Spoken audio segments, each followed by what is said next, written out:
کہ اللہ سبحانہ و تعالیٰ نے رسول اکرم صلی اللہ علیہ وسلم کو مبعوث کرنے کے لیے جزیرۃ العرب کو چن لیا۔ دنیا کا کوئی حصہ ایسا نہیں ہے جہاں نبی نہیں آیا ہے، دنیا کی کوئی زبان ایسی نہیں ہے جس کے اندر نبی مبعوث نہیں ہوا ہے۔ ہر زبان میں، ہر خطے میں، ہر دنیا کے حصے میں نبی اللہ سبحانہ و تعالیٰ نے ہدایت کے لیے بھیجے ہیں۔ جزیرۃ العرب میں سرکار دو عالم رحمت للعالمین صلی اللہ علیہ وسلم کو نبی آخر الزماں بنا کر مبعوث فرمایا۔ اس جزیرۃ العرب کو اگر ہم دیکھیں گے تو باقاعدہ ہم دیکھ سکتے ہیں کہ تین طرف سے کٹا ہوا ہے، تینوں طرف پانی ہی پانی ہے اور ایک طرف سے جڑا ہوا ہے۔ دنیا کا واحد حصہ ہے جو تینوں طرف سے کٹا ہوا ہے، پانی کے درمیان ہے اور ایک ہی دنیا سے لگا ہوا حصہ ہے۔ بالکل اسی طریقے سے انسان کے اندر جتنے بھی اعضاء ہیں، سارے اعضاء بدن سے ملے جلے ہوئے ہیں۔ بدن کے اندر اصل جو لوتھڑا ہے وہ دل ہے۔ دل کو اگر دیکھو تو تینوں طرف سے کٹا ہوا ہے، ایک طرف سے جڑا ہوا ہے۔ دل پورے بدن سے الگ ہے، اس کا کہیں سے کنیکشن نہیں ہے، صرف اوپر سے لگا ہوا، لٹکا ہوا ہے۔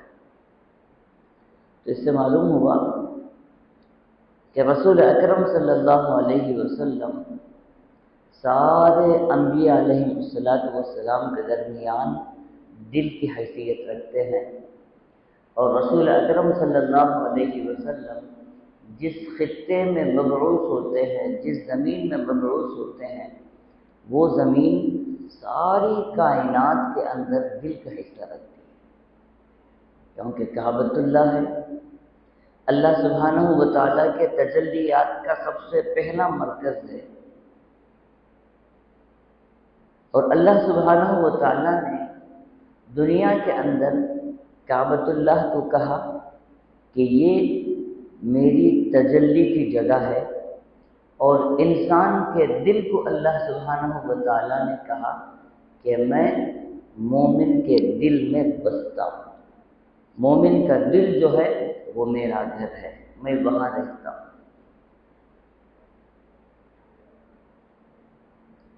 آپ صلی اللہ علیہ وسلم کی سیرت مقدسہ پر روشنی ڈالنا ہو تو یہی ایک چیز کافی ہے،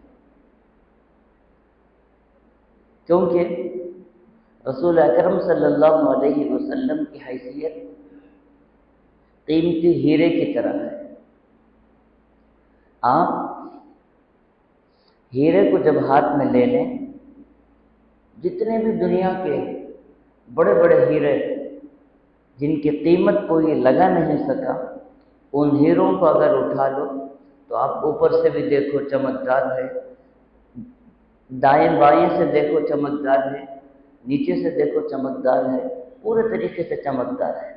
رسول اکرم صلی اللہ علیہ وسلم کی حیات طیبہ کو آپ جس طرح سے بھی دیکھو چمکدار ہی چمکدار ہے۔ آپ کی زندگی ہیرے کی مثال ہے۔ عموماً جب انسان اپنے گھر میں رہتا ہے تو اپنی بیوی سے کیا کہتا ہے؟ بیوی کو جب شادی ہوتی ہے تو پہلی نصیحت وہی کرتا ہے کہ ہم اپنے اس چہار دیواری کے اندر، اپنے اس کمرے کے اندر جو کچھ بھی ہے یہ یہاں تک رہ جانا چاہیے، ہماری بات باہر تک نہیں جانی چاہیے۔ وہ اپنی کمرے والی زندگی کو چھپانا چاہتا ہے۔ اپنا کوئی سگا رشتہ دار ہے، قریبی رشتہ دار ہے، اپنا دوست ہے، تو دوست اپنے دوست سے کہتا ہے کہ یہ بات تیرے میں اور میرے میں مخفی رہے، کسی دوسرے آدمی کو پتہ نہ چلے۔ ماں باپ ہیں، ماں باپ سے بیٹا کہتا ہے کہ یہ چیز ہمارے درمیان سیکرٹ رہے، کسی دوسرے کی طرف نہ جائے۔ رسول اکرم صلی اللہ علیہ وسلم کی سیرت طیبہ، آپ کی سیرت مطہرہ وہ ہے کہ آپ اپنی بیویوں سے بھی کہتے ہیں کہ اس پوری زندگی کو، میری گھریلو زندگی کو باہر کرو، اس میرے گھریلو زندگی کے اندر کہ میں گھر کے اندر کیسے رہتا ہوں، بیوی کے ساتھ کیسے ہاتھ بٹاتا ہوں، میرے اخلاق کیسے ہوتے ہیں، میرے کردار کیسے ہوتے ہیں، یہ اور عورتوں تک بھی جائیں، کیونکہ نمونہ ہے۔ آپ صلی اللہ علیہ وسلم کے سب سے قریبی دوست اگر ہیں تو حضرت صدیق اکبر ہیں، لیکن آپ صلی اللہ علیہ وسلم کی زندگی ایسی ہے کہ دوست تک محدود نہیں ہے، ساری دنیا میں مشہور ہے، کسی بھی طریقے سے دیکھ لو۔ اسی لیے میں نے کہا کہ آپ کی زندگی ہیرے کی مثال ہے، جیسے بھی دیکھو چمکدار ہی چمکدار ہے۔ ایک بہت بڑا سائنسدان انگریز یہود جس کا نام ہیٹ ہے، اس نے کیا کہا تھا؟ اس نے کہا کہ دنیا کے جتنے بڑے بڑے سائنس، بڑے بڑے لوگ دنیا میں گزرے ہیں، میں نے ان ساروں کا مطالعہ کیا، لیکن ان ساروں کے درمیان اگر دیکھوں تو ایک روشن تاریخ رکھ کر جانے والے واحد اگر کوئی ہیں تو وہ سرکار دو عالم صلی اللہ علیہ وسلم کی ذات اقدس ہے۔ ایک اور سائنسدان گزرا ہے جس کو مائیکل کہا جاتا ہے، اس نے دی ہنڈریڈس کے نام سے، یعنی 100 تاریخی انسان کے نام سے اس نے کتاب لکھی کہ دنیا کے 100 مشہور آدمی، اور 100 مشہور آدمی میں ظاہر بات ہے کہ رسول اکرم صلی اللہ علیہ وسلم سے پہلے انبیاء کرام کا اتنا لمبا سلسلہ ہے کہ آپ تک سلسلہ ختم ہو رہا ہے، اور بڑے بڑے لوگ دنیا میں گزرے ہیں، فلاسفہ ہوں، جو بھی ہوں، سب حکما گزرے ہیں، لیکن ان 100 آدمیوں میں اس نے سب سے پہلے اگر لکھا تو رسول اکرم صلی اللہ علیہ وسلم کا نام لکھا کہ یہ ایسی تاریخ ہے کہ یہ تاریخ انسان دنیا میں ایسا ہے کہ اس کی نظیر دنیا میں نہیں مل سکتی ہے۔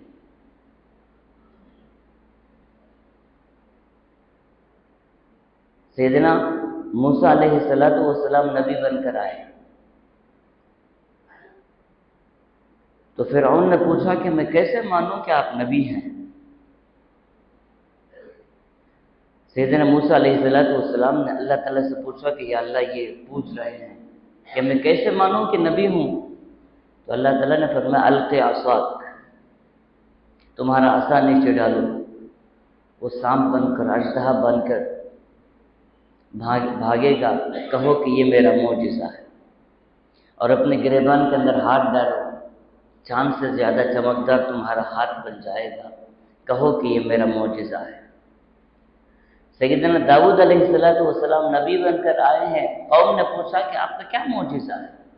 سیدنا داؤد نے کہا آؤ لوہے کو لے کے آؤ، تم بھی کام کرو میں بھی کام کرتا ہوں، زرہ بنانا تمہیں بھی معلوم ہے مجھے بھی معلوم ہے، تم جو ہے زرہ بنانے کے لیے کتنے چیزوں کا استعمال کرتے ہو، میرے ہاتھ میں جب یہ لوہا آتا ہے تو موم بن جاتا ہے، میں بڑی آسانی سے اس لوہے کو تھپک بھی لیتا ہوں، پتلا بھی بنا دیتا ہوں، جیسے چاہے ویسے موڑ کر اس کو موم کی طرح میں بنا کے تمہارے سامنے زرہ رکھ دیتا ہوں، آؤ اس معجزے کی مثال تم پیش کرو، یہ میرا معجزہ ہے۔ سیدنا عیسیٰ علیہ السلام نبی بن کر آئے تو قوم نے پوچھا کہ معجزہ بتائیے، تو سیدنا عیسیٰ علیہ السلام نے فرمایا معجزہ دیکھنا چاہتے ہو، آؤ بتاؤ، پرانی جو تمہاری قبریں ہیں وہاں لے جاؤ، پرانی قبروں کے پاس لے جا کے کھڑا کیا گیا، حضرت عیسیٰ نے کہا قم باذن اللہ، کھڑے ہو جاؤ، تو اندر سے مردہ زندہ ہو کے کھڑا ہو گیا۔ سیدنا عیسیٰ علیہ السلام نے مٹی سے پرندوں کی شکل بنائی اور اس پر آپ نے پھونک دیا تو وہ پرندہ بن کر اوپر اٹھ گیا، قوم کو دکھایا کہ یہ میرا معجزہ ہے۔ رسول اکرم صلی اللہ علیہ وسلم سے قوم نے پوچھا کہ آپ اپنا معجزہ بتائیے، آپ صلی اللہ علیہ وسلم نے ایک ہی جواب دیا، فقط لبثت فیکم عمرا من قبل افلا تعقلون، 40 سال میرے تمہارے سامنے ہیں، 40 سال میں تمہارے درمیان گزارا ہوں، اس پاک پاکیزہ زندگی کے اندر کچھ انگلی اگر اٹھانا ہے تو اٹھا کے دیکھ لو، یہی میرا معجزہ ہے۔ اللہ سبحانہ و تعالیٰ نے ایسا باکمال آدمی، انسان کی عادت ہوتی ہے وہ کسی کے سہارے ہی جیتا ہے، کسی کے سہارے جیتا ہے، بغیر سہارے کے جی نہیں سکتا۔ رسول اکرم صلی اللہ علیہ وسلم کی زندگی مبارک ایسی ہے کہ آپ صلی اللہ علیہ وسلم ابھی ماں کے پیٹ کے اندر ہیں، حضرت عبداللہ کا وصال ہو جاتا ہے، باپ کا وصال ہو گیا، باپ کا سایہ آپ کے سر سے اٹھ گیا، ابھی آپ علیہ السلام پیدا ہوئے ہیں، چلنے پھرنے کے قابل ہو رہے ہیں، ماں کا سایہ بھی ختم ہو چکا ہے۔ اصل دو سہارے ہوتے ہیں، دونوں سہارے ختم ہیں۔ اب کفالت کس کی ہے؟ عبد المطلب دادا کی کفالت ہے۔ ابھی 6 سال کو پہنچے ہیں، جس میں پوری طرح سے ضرورت پڑتی ہے دادا کی کفالت کی، دادا کا سایہ بھی اٹھ جاتا ہے۔ اللہ سبحانہ و تعالیٰ نے اسی کو سورہ والضحیٰ کے اندر فرمایا، آپ یتیم تھے، آپ کو میں نے سایہ دیا۔ کیسے بہترین بظاہر جو سائے تھے ان سارے سہاروں کو ختم کر کے واحد میرا سہارا تھا آپ کے لیے، آپ کی زندگی کو میں نے کیسے اجاگر کیا۔ اب آپ علیہ السلام 25 سال کی عمر کو آتے ہیں، حضرت خدیجہ جیسی مکے کی ایک بہت زیادہ عزت و وقار والی عورت ہے، سارا مکہ ان کو جانتا ہے، ان سے آپ کی شادی ہوتی ہے، اور کعبۃ اللہ کا متولی جیسا پاورفل آدمی ابو طالب ہیں، وہ آپ کے چچا ہیں، آپ کے ذمہ دار ہیں، سب کچھ ہیں، لیکن اصل جب دین کا کام شروع ہو رہا ہے اس وقت آپ کو ضرورت ہے ان لوگوں کی، لیکن ابو طالب کا سایہ بھی ختم ہے، حضرت خدیجہ بھی وصال پا جاتی ہے۔ اس طریقے سے اللہ سبحانہ و تعالیٰ نے رسول اکرم صلی اللہ علیہ وسلم کو نبی بنا کر مبعوث فرمایا کہ دنیا کا کوئی آدمی یہ نہ کہہ سکے کہ میں ان کا ذمہ دار تھا۔ اللہ تعالیٰ نے فرمایا لقد من اللہ علی المؤمنین اذ بعث فیہم رسولا من انفسہم، اللہ تعالیٰ نے احسان عظیم کیا مومنین پر، انسانیت پر، کہ ایک نبی بنا کر بھیجا ہے، کن میں؟ امیین ان پڑھ لوگوں میں نبی بنا کر بھیجا گیا ہے، یہ اللہ کا احسان عظیم ہے۔ کیونکہ جزیر عرب جو ہے وہ کبھی بہاریں نہیں دیکھا، یمن ہو بڑی بڑی طاقتیں، حبشہ ایک بڑی طاقت، اس طاقت کے سہارے پلنے والی جو قوم ہے، جو رعایا ہے، وہ بڑی بہترین طریقے سے زندگی گزارنے والی۔ ادھر دیکھو تو ہند اور سندھ بڑی بڑی طاقتیں ہیں، ادھر دیکھو تو ایران اور روم یعنی قیصر اور کسریٰ بڑی بڑی طاقتیں ہیں، لیکن ان طاقتوں کے درمیان جزیرۃ العرب جو ہے یہ کسی کے ماتحت میں نہیں ہے، بالکل عرب یعنی دیہاتی انداز میں، کھیڑے والوں کے انداز میں، کسی کے ہاتھ نہ آنے والی قوم ہے، کسی کے ہاتھ آسان زبان میں کسی کے ہاتھ میں سپڑنے والی قوم نہیں تھی، جاہل قوم تھی۔ ان کے اندر مار دھاڑ کرنا، قتل و غارت گری کرنا بڑا آسان تھا۔ ان لوگوں کے درمیان رسول اکرم صلی اللہ علیہ وسلم جیسے کامل و مکمل ہستی کو اللہ تعالیٰ مبعوث فرماتا ہے کہ مختصر سے مدت کے اندر وہ ایسے ہو جاتے ہیں کہ آپ صلی اللہ علیہ وسلم کے سامنے اپنی جانوں کو ہتھیلیوں میں لے کے پیش کرتا ہے۔ سیدنا خالد ابن ولید رضی اللہ تعالیٰ عنہ اتنے بڑے بہادر کہ بڑے سے بڑا بہادر بھی اگر سامنے ہو تو ان کے سامنے سر جھکا دیتا تھا، ان کے سامنے وہ کھڑ نہیں سکتا تھا، اتنا زیادہ ٹیلنٹڈ انسان ہے۔ اتنا زیادہ جنگ آزما آدمی ہے، سب کچھ ہے، لیکن رسول اکرم صلی اللہ علیہ وسلم کے اخلاق کو دیکھا، آپ کی زندگی کو پڑھا، سارے چیزوں کو دیکھا، تو حضرت خالد بن ولید جیسی شخصیت بھی آپ کے سامنے ہتھیار ڈالنے پر مجبور ہے۔ تو بے شمار واقعات جن سے معلوم ہوتا ہے کہ رسول اکرم صلی اللہ علیہ وسلم کی زندگی قیامت تک آنے والوں کے لیے ایک نمونہ ہے۔ اسی کو آپ نے فرمایا انما بعثت لاتمم مکارم الاخلاق، میں نے تمہارے سامنے اس اخلاق والے ہیرے کو اجاگر کرنے کے لیے آیا ہوں۔ انسان اخلاق کے ذریعے عزت پا جاتا ہے، جو قوم کے اندر اخلاق آ جائیں وہ قوم بڑی اونچائی تک پہنچ جاتی ہے۔ آج ہم اپنے اخلاق کے ذریعے عزت پا سکتے ہیں، لیکن ہماری بد اخلاقی کی وجہ سے ہم نیچے گر رہے ہیں۔ اخلاق ہمارے گھروں کے اندر نہیں ہے، اخلاق ہمارے باہر نہیں ہے، کہیں نہیں۔ سیدنا عمر فاروق رضی اللہ تعالیٰ عنہ رسول اکرم صلی اللہ علیہ وسلم دعائیں فرماتے تھے۔ میں نے پہلے بھی کہا ہے کہ جتنے صحابہ تھے سب کے سب مرید تھے، اور سیدنا عمر فاروق رضی اللہ تعالیٰ عنہ مراد تھے۔ انہیں سب کے سب خود بخود اسلام میں آئے، لیکن سیدنا عمر فاروق کو مانگ مانگ کر لیا گیا ہے۔ تو سیدنا عمر فاروق رضی اللہ تعالیٰ عنہ رسول اکرم صلی اللہ علیہ وسلم کی زندگی کو بھی دیکھتے ہیں، متاثر ہونے کے قریب بھی ہیں، لیکن دشمنوں کے درمیان ایسے ہیں کہ دشمنوں نے ان کے کان بھی خوب بھر دیے، ایک ناپاک ارادے کے لیے ان کو تیار بھی کر دیا، اور پھر وہ اپنے گھر سے تلوار لے کے نکل بھی گئے۔ تلوار لے کے نکل بھی گئے۔ راستے میں ایک صحابی ملے جو اپنے ایمان کا بھی چھپائے رکھے تھے۔ انہوں نے پوچھا عمر کیا ارادہ ہے؟ عمر نے کہا میں اس ارادے سے باہر نکلا ہوں، معاذ اللہ نبی کریم صلی اللہ علیہ وسلم کو قتل کر دوں۔ فرمایا وہ تو بعد میں کرو گے، لیکن پہلے اپنے بہن اور بہنوی کی بھی خبر لیجئے، وہ لوگوں کا بھی یہی حال ہے کہ وہ بھی اسلام قبول کر چکے ہیں۔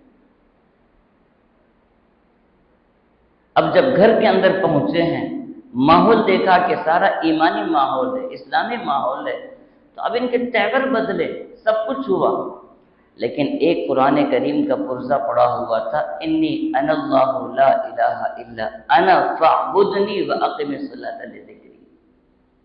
سورہ طٰہٰ کی آیت تھی،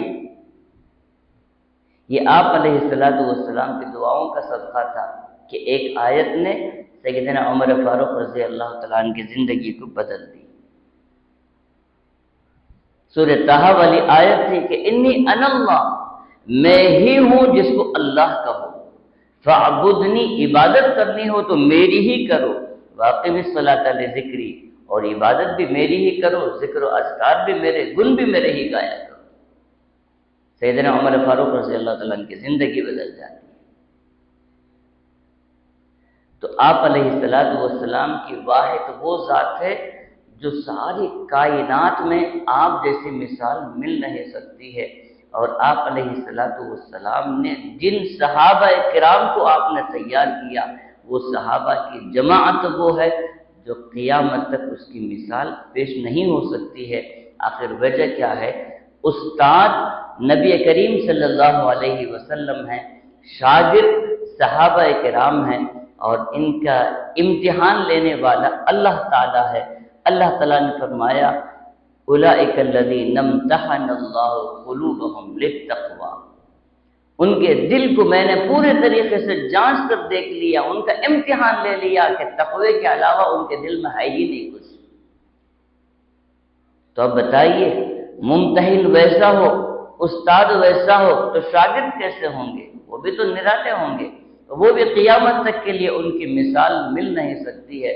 لہذا فرمایا رضی اللہ عنہم ورضوا عنہ، اللہ تعالیٰ سے دعا ہے کہ نیک توفیق عطا فرمائے۔ وآخر دعوانا الحمدللہ۔